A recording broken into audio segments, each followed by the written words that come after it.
Welcome to Power of Africa 2023. My name is Love Monyatsine. I am from Zimbabwe. I am a business consultant. I've worked in the technology sector for over 20 years, and I've worked in Kenya, Nigeria, Zimbabwe, South Africa, amongst others. Today, we are talking about business and finance, and I'm privileged to be joined on the panel by Afia. Welcome, Afia. Thank you, Lavmo. It's a pleasure to be here on the Power of Africa conference today. So my name is Afia Manfu, and I'm originally from Ghana. I'm currently based in Paris. I work as the Director of Entrepreneurship and Innovation with Bridge for Billions, which is an organization that designs and implements entrepreneurship programs globally. So in my role, I collaborate with various corporates, government bodies, and other development organizations to develop social and economic programs to create jobs in Africa and other developing economies. Thank you for having me. Thanks, Afia, and welcome again. We're also joined by another panelist, Tanaka. Welcome, Tanaka. Thank you, Love More and Power Africa Conference, for having me today. I am Tanika Sawadogo, originally from the U.S., currently based in Ghana. From Ghana, but also was raised in the U.S. I'm a serial entrepreneur. I'm CEO and founder of Fire on the Runway, which is a traveling fashion production. I also am the Director of Developments and Initiatives for Let's Lead Africa. Our game is to decrease the unemployment in the youth and women starting in Ghana. I am also the Greater Accra Chairwoman for the Models Union of Ghana. I sit on the chair board for Healthy Bambini, which is a nonprofit organization that is centered around helping teen mothers. Again, I am excited about being here. I've been doing business in Africa for about 5 or 6 years, and so I'm just happy to be here. Thank you again. Thank you very much, Tanaka, and welcome once again. We have a topic that we are focusing on today, pragmatic approach to building a successful business in Africa, the myth, challenge, and solution. So the first question that I would like to ask is to Afia. What are some of the specific challenges that African youth face when it comes to starting and running their businesses? And are there any unique challenges compared to other regions? You did mention that you're based in Paris. Thank you, Lavmo. Yes, to start that, I just want to mention that there's been a lot of growing interest among African youth in entrepreneurship, and I think that is it's a great thing to see, and it's a trend that should be highly encouraged. Globally, you see that small businesses play a major role in job creation and in tackling various social challenges in many countries, and so seeing young Africans showing a big interest in starting their own businesses, in creating innovative businesses that can both tackle social challenges on the continent as well as generate revenue for themselves and others is something that we should applaud and really encourage. But of course, there are a lot of challenges that African youth face, which limit the growth of these businesses.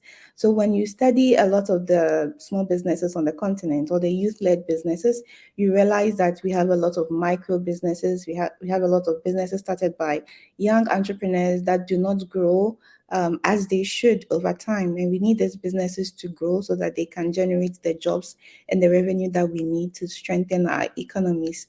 So there are quite a number of challenges that young people, young entrepreneurs face on the continent. I think one of the challenges is the lack of adequate entrepreneurial training in most of our countries. So take, for example, I grew up in Ghana. I did my university studies in Ghana.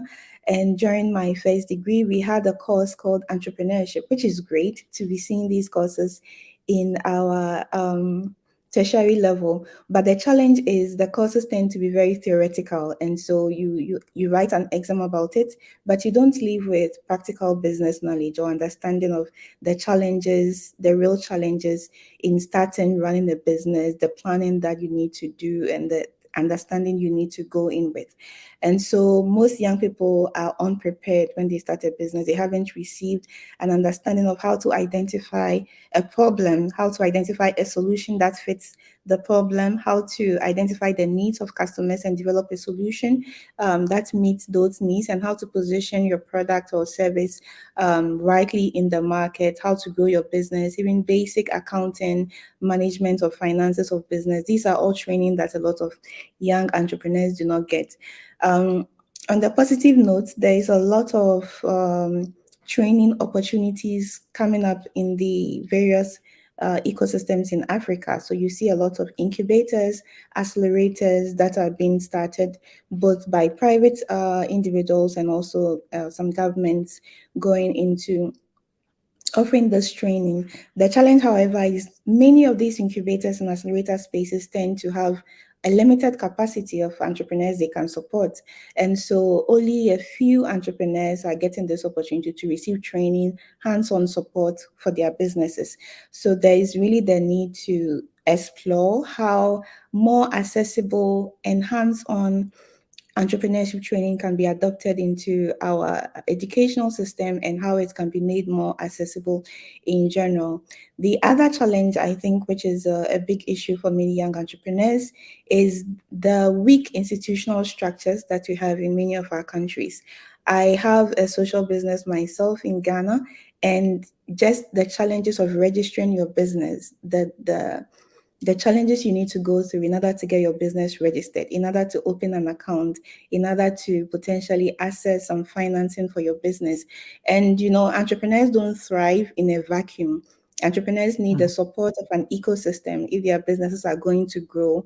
And so it is really critical that our governments, our private organizations, and leaders in the ecosystem are paying attention to how to fix some of the challenges in the ecosystem, like how to create financial products from the banks and other financial institutions that can be more accessible for young entrepreneurs. The requirements you need to access a loan or to access financing, how can it be structured in such a way that it meets the needs of young entrepreneurs? How can we make business registration more easy, more accessible for young entrepreneurs so that they formalize their businesses and get the benefits that come with it? How can governments put in place policies that are friendly for new businesses in the early years of their businesses? How can such policies related to taxation and others be put in place that are favorable for these young entrepreneurs to thrive? So I believe there are quite a number, but I believe these are two of the major challenges that young entrepreneurs are facing. Thank you. Excellent. Thanks, Afia. I wanted to make a follow-up question. Thanks for the challenges that you've mentioned. You've mentioned the issue of training. You've mentioned the issue of lack of institutional support. You've also mentioned the issue of policy frameworks that enable these entrepreneurs to set up their businesses. The question that I wanted to follow up on was: are there any unique challenges that are very specific to African youth, or these challenges are actually universal? So I think in general, these challenges, particularly access to training, is a global challenge. But the reality is some countries have the resources and institutional support that makes training more easily accessible than it does in African countries. So, for example, right now there are a lot of training opportunities that can be accessed online. You can join an online incubation program, even if the physical one, the in-person programs in your country are not able to accept your application. But then we also have challenges of internet access in Africa.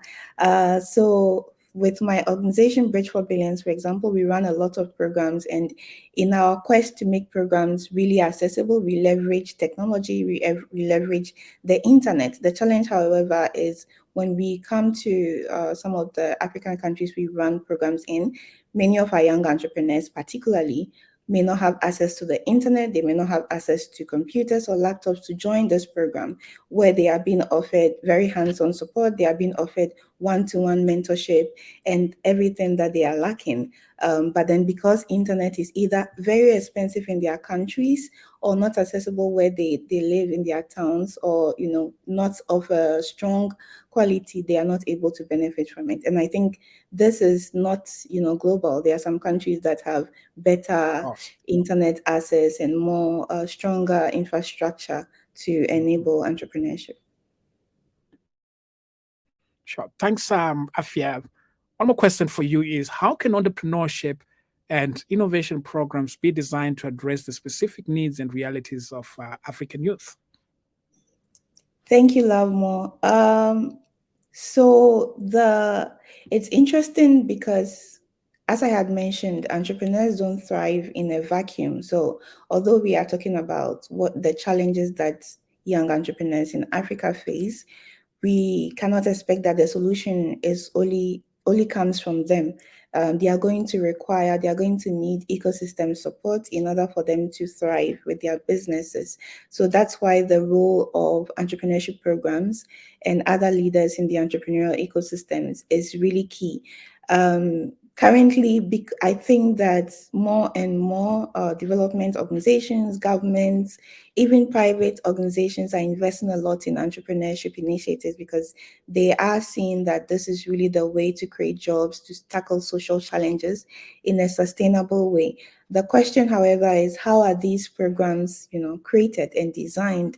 I think one of the important things that programs should have in order to be effective is they should be created with a good understanding of the local ecosystem and of the target entrepreneurs. So we should not be importing program structures from Silicon Valley or from wherever that has worked. It may have worked in a different context, but programs shouldn't just be imported and implemented in different countries.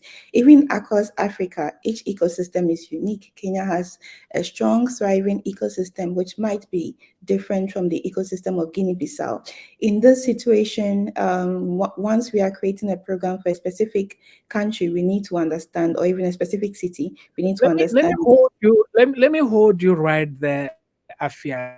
Thanks for that. I Okay, want to pull in Tanika now.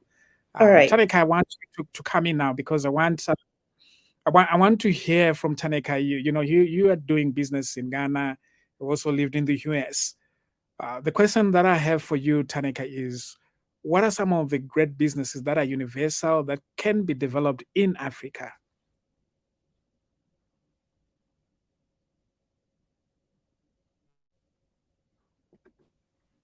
Thank you, Love More, for that question.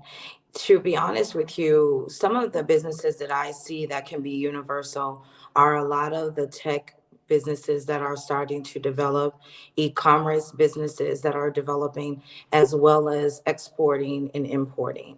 These are universal businesses that they have their challenges, regardless of what country that you are in. They have a way that you can be able to tailor your business towards what you are trying to do. One thing that Afia mentioned that I 100% agree with is the level of training that needs to happen to make people more fluent in the different businesses that they are trying to have. So we have things like real estate. That's universal. That's something that is universal no matter where you are. We're going to need real estate. We're also going to need technology. We're also going to need medical. So these are areas that we can look at, that whether you are in the US or you're on the continent of Africa, you can create things. One thing that I noticed living in Ghana, there's a lack of community clinics. There's not a lot of community clinics for even the youth, women, and men, just going to have checkups. We do that in the US yearly, annually. Someone is having a checkup for themselves, and they don't have that a lot going on in Ghana. But not to say that as if Ghana does not have a great representation of medical professionals, because they do. But are the jobs created enough for them to be able to thrive in is another challenge, or another topic, I guess, that we could be flowing in for another day. But that's what I see from a distance is that whether you are in technology, whether you are in medical, real estate, any of those areas, those are transferable type of businesses that you can build, especially with e-commerce right now, because we have to look at what is growing in 2023. See, sometimes another thing that Afia mentioned that I liked is when she indicated that, we can take some of the programs and different things from the US, from the UK and Canada, and we can try to implement those things in Africa, but it does not always work. And then we look at Africa, or we look at the people who are trying these things, and we think that they're incompetent or unable to deliver. That is not really the case. It's the fact that we're not looking at the ecosystem and how they differ from country to country. And when we take a more broadened scope and we look at these things at a whole, we're able to really design the right programs that help each of us to be sufficient in the areas that we are thriving in. Thanks, Tanaka. I want to come back to Afia now. I know Afia had asked, how can entrepreneurship and innovation programs be designed to address some of the specific needs and realities of African youth? Yes, thank you, Love More. So to hop on what Tanika was saying, she gave examples of um, initiatives or projects or business ideas that are global. And then I also love that she came back to the issue of local context. So I had been talking about the need for programs to be locally relevant, and then I think also relevant to the social challenges or opportunities of the local ecosystem. So Tanika was giving a very relevant example of local clinics, I believe. So I think that in creating programs, for example, I've seen ideation programs run in African countries with topics, global topics. So an organization is implementing ideation programs globally. They have one theme, and then that theme is run in all these countries. But you realize that perhaps in Ghana, there are more pressing social challenges that we need to support entrepreneurs to innovate in. We have challenges of health, as Tanika rightly said. We have challenges of water, sanitation, and hygiene. We have waste management challenges. So when we are creating programs, we first need to be sure that we are exploring the local context, understanding what are the local needs, especially for ideation programs that have specific themes, and then understanding what are the challenges of entrepreneurs in order to design the solution that the program is offering them. And so if access to financing is a big challenge, understanding what are the gaps in access to financing, what do entrepreneurs need? Perhaps what most entrepreneurs need is not, being trained on how to talk to investors. Perhaps they also need to know how to keep their books so that when they approach a bank or a microfinance institution, they can receive the support that they need. So I think number one, creating programs that are locally relevant. And then number two, creating programs that are very practical. I talked about the fact that a lot of our programs, especially in our educational institutions, tend to be very theoretical. Unfortunately, we see a bit of this repeated in even entrepreneurship initiatives run by, entrepreneurship support organizations. So we can have programs where entrepreneurs listen to lectures and then they leave. They haven't received any practical support to put what they've heard into action. I really believe that because support is not so easily accessible, whenever we have the opportunity to implement a program for African youth, we should be very precise on the outputs and the outcomes we want the entrepreneurs to receive from this, and design the program in such a way that those outcomes are achieved at the end. So how do we provide more, personalized support to meet individual needs? How do we make sure people are able to translate whatever they are listening to into their businesses at the end of the program? And so I'll advocate for more practical, learn by doing approach in the implementation of training programs. Thanks very much, Afia. And I'm just reflecting, listening to both of you, about the need for us to understand that, when it comes to entrepreneurial solutions, they got to really, really address the problems that are unique to Africa. I think of the issues of, disease banking. Earlier on, Taneke, you spoke about clinical solutions. And I was thinking about the disease burden that we have across Africa, the doctor to patient ratio that we have in Africa that is less than, the universal numbers. And there are opportunities there. If people could come up with solutions that provide, a digital health door or health related solutions to help people not to bank diseases. So definitely, I think the key principle or point that I'm learning from that is the need for the solutions to be quite Afrocentric, of course, with global relevance. But I want to come to you, Tanaka, now. We're talking about, just to reset the room, pragmatic solutions for Africa, the solutions and the challenges. And I want to come to you, Tanaka, now and just ask, the issue of funding, especially when it comes, to businesses. How does one get finances to start or to scale up their business? Well, there's a couple of different ways to look at it. We all know that every entrepreneur needs funding. Everybody needs some kind of startup funding. But we also know that there needs to be an education piece. There needs to be a form of development. So if I was just to give you, Love More, 100,000, I don't know what your currency is in your country, so I'm just going to use CDs for example. Okay, let's just say that I give you 100,000 CDs, and no matter what country you're in, 100,000 is 100,000, right? And so someone giving you that, and you don't have no type of understanding how to use that money, how to apply it to your business, how to do record keeping, how to be able to present that information to another financial institution. These are some of the challenges that we are facing here, because many people are needing funding, but we're lacking in having the institutions that are providing the education piece, so that when someone has funding, how do you use it? How do you make sure that it's efficient enough for your business needs? Have you done an analysis, an assessment of the financial need for your business? And recently I've been learning, because I go to a lot of programs in Ghana just to find out what is available for entrepreneurs. And there is funding that is available, but again, people aren't even prepared to receive funding. Some of the financial institutions want to see, how do you spend your business money?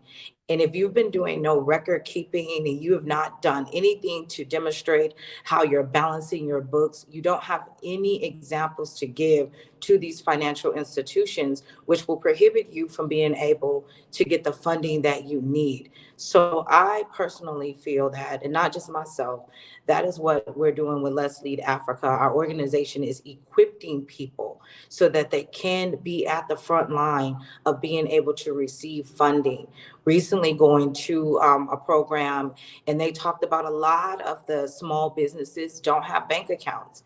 Many people are doing the old school thing with a shoebox or some other way that they're holding on to their money, and there's no way to justify that. So we are encouraging bank accounts. We're encouraging learning how to financially build yourself in your business, even if you have zero to a little bit of revenue that you're making with your business. Because in the beginning of entrepreneurship, you will gain revenue. It may just be going recycled right back into your business. That's very universal. That happens. But then what do we do from there? And how do you document that information and make sure that if you need to go for more funding, maybe you need to scale up on your business, how do you do that if you don't have any records in place? So we want to encourage the youth in Africa, in the continent, to do more record keeping. And how do we encourage that? We have to develop those programs that are teaching them how to do basic accounting skills. Even though we can learn a lot of information on YouTube, it is there. There's a lot of free information on YouTube. Sometimes it's not applicable to your unique situation. So that's why it is good to go to some of these programs and these forums, listen to the webinars. Some of these things may seem boring. Let's just be honest, but there's a lot of information that is there that can help you. And that's the other thing, Love More, is that, some of us who have, in a sense, kind of made it out a little bit, or we've, elevated in our entrepreneurship journey, we forget how it was when we first started. I myself started out in entrepreneurship being homeless. So I didn't have any of those other things that other people had when they started out being an entrepreneur. I had to learn and develop certain skills along the way, which is fine. And that is what a lot of people, institutions, organizations, in private and in institutions as well, they are also embarking on developing the youth in Africa.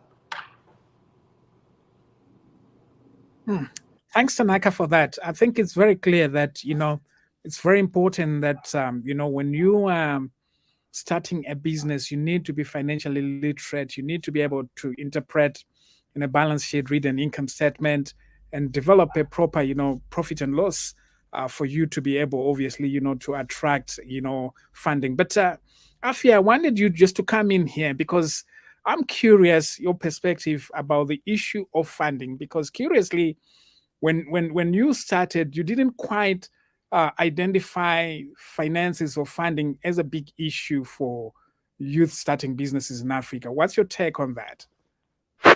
Yes, so I mean, I 100% agree with Tanika. I think that financing is one of the biggest issues. In fact, whenever you take a poll from young Africans on what their biggest challenge is, they are going to say lack of financing. But I believe the challenge doesn't start from, the lack of the finance. It starts from the lack of the training, because a lot of times people may say, I want investment, or I'm ready to access financing. But as Tanika mentioned, their books are not are not correct. They don't have a business plan. They can't tell you where the business is going. They can't show you their marketing strategy, their business models, they can't explain them. And so without that, foundation of good training, of a well-planned and well thought out business, it's definitely going to be a challenge for you to access financing, even if it's readily available, which is not. But for the one that is available, I think that Tanika made very good points of the kind of support you should take advantage of in order to be able to access that. Just to add to that, I think in addition to the banks, one of the challenges in many countries, you see the growing interest in angel investing and impact investing. These are still very new in many African countries, at least in my home country, Ghana. I think that there is still a lot of, the perception of risk associated with entrepreneurship, especially youth entrepreneurship and youth startups. And so we are not seeing, which I find quite concerning, we are not seeing African business people or African, successful African entrepreneurs reinvesting in the businesses of young Africans.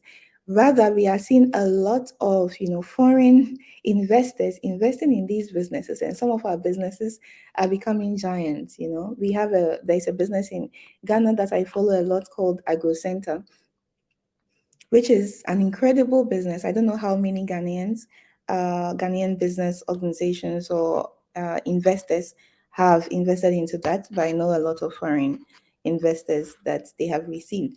And so I think that there needs to be this creation of awareness of the opportunities that is available to invest in our young startups. We have very interesting startups, very interesting young people doing really innovative things. And one of the finance options that we should start growing is angel investment, is, training people on the benefits, how to be able to properly assess the potential of a startup and to be willing to take that risk. Of course, that starts with training institutions and organizations like Tanika's de-risking these businesses a bit so that the perception of risk is reduced for future investors. Thanks for that, Afia. One of the things that I learned early on in business is that money is very shy. And money only follows organization. If you are not literate, as you keep saying, Afia and of course Tanaka as well, if you are not financially literate, if you are not clear about your business model, you don't even understanding of how you make money is not going to follow you. So it's very important, for anyone out there, the youth, the young people who want to start a business, to be very clear about, the business that they're getting into, the opportunity and commercial model of that particular business. That way, you can then attract money, be it impact investment, be it venture capital, angel investors, going to the bank, or any other way of raising money. But you need to be organized. And to be organized, you obviously need, to gain the right knowledge. But I've got a question for Tanaka. What are some of the fundamentals for building a successful business given the typical constraints in most African countries?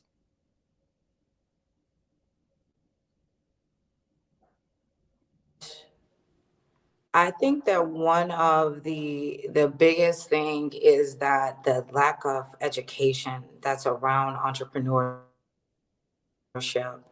And what does entrepreneurship really look like? Many people want to be entrepreneurs because they think that is just a lazy way of living. They don't understand that as an entrepreneur, you work probably twice as harder than someone who has a set schedule and a set job that they're going to get up and do every single day. It's easy to know if you're going to be a manager. You get up in the morning, this is your job, this is your role, you got to be there. You're there from 8 to 4:30. But when you are an entrepreneur, you may have to get up at any given time to see what is needed for your business. And I think that a lot of times the understanding of what entrepreneurship is all about gets missed a lot because everyone is just looking at the freedom of being able to do what they want to do, per se, and being able to have this plethora of money.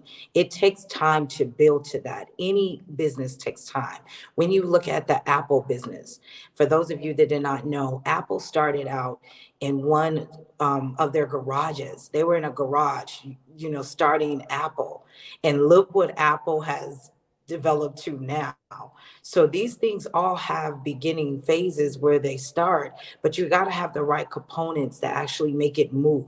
So I'm a firm believer in equipping yourself with whether it's education through a university or learning any technical skills that is tailored around what you're doing as an entrepreneur.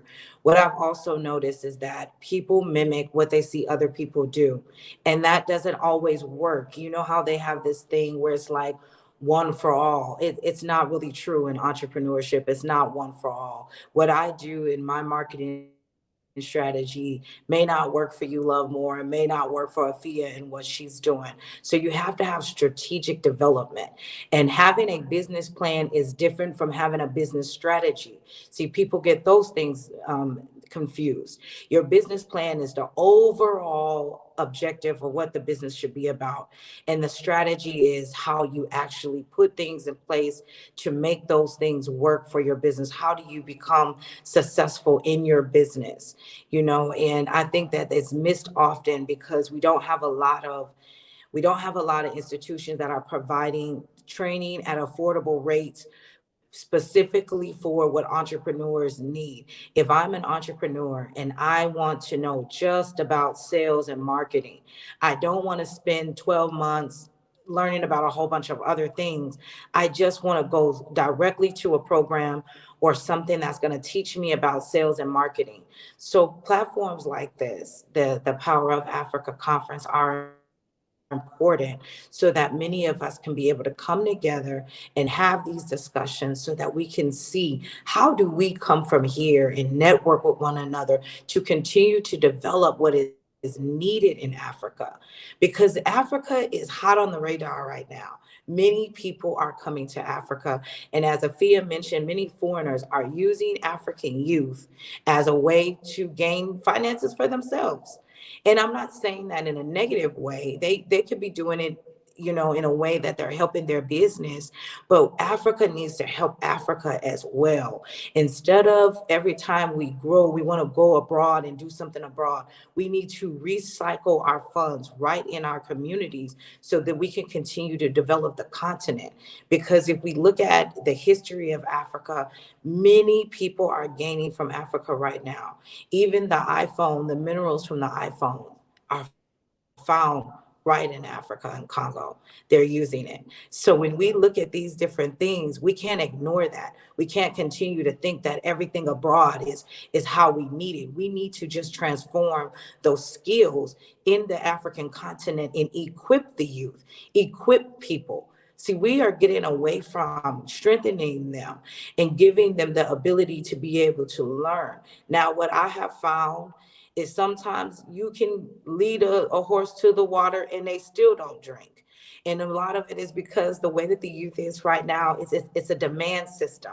You do this, I'm demanding this, I get this. And that's kind of how it's been. And with social media and how social media has been playing a role in the influences of our youth, we're looking at how they don't understand the process that it takes to actually build a successful, sustainable business. We can build a business today, love more, and next year that business is not there anymore. And I've seen many foreigners come to Ghana and do that, particularly because they weren't really looking at the process and they weren't studying the system. The system does have to change. The government does have to get involved, and many other of the citizens of each country have to start speaking up and saying, this is what we need, and we are all going to champion for that to happen. Many people are sitting silent and just waiting for others to do things when we have the ability to do them ourselves. So why not empower one another? When we look at the various of things that are happening in the US, the crime rate has raised, gun violence has increased. That means more people are going to be searching for their roots and leaving and going where? Mainly to Africa. I also work in tourism, so we look at the influx of people that are moving and doing business in Africa. Ghana, particularly with the Beyond a Return, they have the seven pillars. They are a huge influence place, welcoming people to the continent and encouraging them to invest and then to do business. But like one thing Afia mentioned, systems sometimes are not in place to cater to the things that we are trying to do. So we have to look at the system. We have to look at the government. We have to look at ourselves as citizens and individuals, and we have to play our part. And we can't be afraid to speak up and be the one that is bringing us to the next level, because Africa is the next level. To be quite honest with you, it has always been the level, and we have let many people take so much away from us in believing, whether we are Black Americans, British Africans, Black Africans, no matter where we come from, we have been taken away from a place of understanding what our abilities have. You have a young man, I can't remember exactly where this was, who built the windmill to help with electoral issues. Do you think that that's the only person in Africa who has done something like that? As Afia mentioned about having the issues with the internet. Why are we still having issues with internet in 2023 in Africa? It should not be a thing. We have enough young people and even older people, wise people who have the innovative skills to develop the right things that each country needs. But some of us are afraid to allow change. So we have to allow it. And in that change is really empowering the youth. They are the next tomorrow. And if they lack in anything, where will any of these countries be? Africa, particularly in the future. So I know I said a lot, but I just had to get that out because we have to be very forthcoming about the development and what is really needed for the youth, for women and men to be empowered and to be strengthened and to build the continent. And that's what I am about. I am about the betterment of us, the people, because I am tired of seeing many of us wasting by the wayside and waiting and hoping for someone else to come and do things for us. And that is one thing that we're doing with Let's Lead Africa. I don't just speak about it, I am about it. We are doing entrepreneurship programs, leadership programs, because we believe that we have to reshape the mind in order for progress to really happen. We have to start there. Excellent parting shot from you there, Taneka. Thank you so much. For me, one of the anecdotes, entrepreneurial anecdotes that I learned from what we're sharing is that, if you eat a fruit without studying the seed, you always be a consumer. And I say so because you are from Ghana, and one of the things that I've learned about Ghana is that it's one of the biggest producers of coca in the world, but it's Yeah. exported to Europe. Switzerland goes to Cadbury, the UK, and when it comes back, it's chocolate and it's more expensive. So there isn't the value addition, to some of the raw materials that we produce in Africa. Is because African entrepreneurs need to be able to study the production processes that add value, to the so many raw materials that we have. But I would like to bring in Afia now for some closing comments. Yeah, I think Tanika has said it all. She has definitely said, um, totally agree with everything she said. And I agree that there is so much opportunity in our countries. There's a lot of opportunity. Yes, we always, especially the youth, complain about the problems in our countries. But then when you think about it, the challenges we have are the reasons we have so many opportunities for innovation and entrepreneurship. So we have opportunities to, love more. You mentioned that we still have issues in Africa with access to beds in hospitals. We have challenges with our transport system. That's probably one of my biggest challenges in Ghana. We have challenges with, even access to food is a challenge. The last time I was in Ghana, everyone is complaining about the high prices of food, and then farmers are left with produce which they are not able to get into the city. But then there are solutions for these challenges, and I'm already inspired by the young Africans who are, not waiting for someone in the US or in Europe to bring a solution to them, but are developing solutions. And so I think, an encouragement to young people, young entrepreneurs, as Tanika said, let's not just replicate businesses that we see. We see someone selling water and suddenly everyone sells water. Let's look at the challenges, the problems in the society, and come up with solutions, locally led solutions that meet those needs. That's how you're going to stand out. That's how you're going to generate revenue and build successful businesses. And then, of course, the role of governments in really promoting entrepreneurship and supporting some of our successful entrepreneurs to really scale up. It's important that not only private consumers, but government is patronizing African services, African quality services. And so recently we've been running a program called, it's focused on health tech, where our goal is to connect very successful or very innovative health tech solutions to various governments so that these solutions can be adopted within the government healthcare system and solve some of the challenges in the healthcare system. So we have solutions by our young entrepreneurs, and it's important that we are supporting them with finance. The government is supporting them to get their solutions implemented in the healthcare space. But I really believe that Africans' growth is going to be led by innovative young Africans, and we have a lot of them. So let's be sure that we are supporting their work. Thank you. Awesome. Thanks so much, Hafia. Over to you, Taneka, for your closing comments. My closing comments are just going to be empowered to empower others and to be resilient. Do not give up. There's going to be challenges. Life is about challenges, but there's always a solution to every challenge that you face except death. Death is the only thing that is final. So as long as we have breath in our body, use it and do something with it.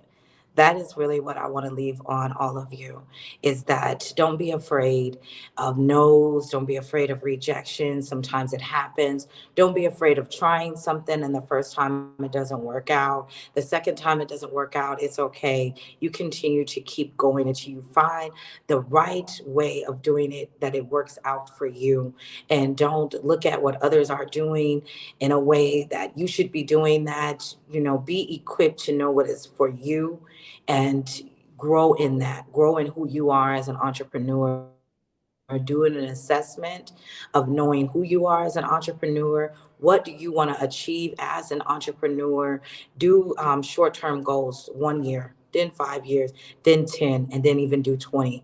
Challenge yourself to see beyond the borders. And again, be empowered to empower other people.